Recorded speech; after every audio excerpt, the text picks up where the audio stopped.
మరికొద్ది రోజుల్లో పంట చేతికి రానుందనే ఆశతో రైతుల ముఖాల్లో చిరునవ్వులు పూస్తున్నాయి. గ్రామంలో అనేక పంట పొలాల్లో వరి నిలువెత్తు బంగారంలా మెరిసిపోతూ కోత సమయం దగ్గరపడటంతో వ్యవసాయ క్షేత్రాల్లో కొత్త ఉత్సాహం నెలకొంది. ప్రస్తుతం కేదారిపురం గ్రామంలో రైతుల వరి పొలాలు పసిడితో కళకళలాడుతున్నాయి.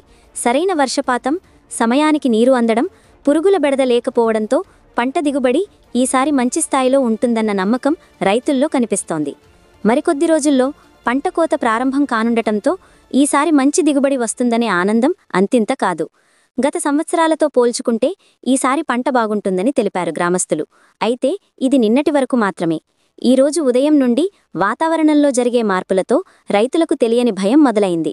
పంట కోతకు సిద్ధమవుతున్న ఈ కీలక సమయంలో వాతావరణం ఆకస్మికంగా మారిపోవడం రైతుల్లో తీవ్ర ఆందోళన రేపుతోంది.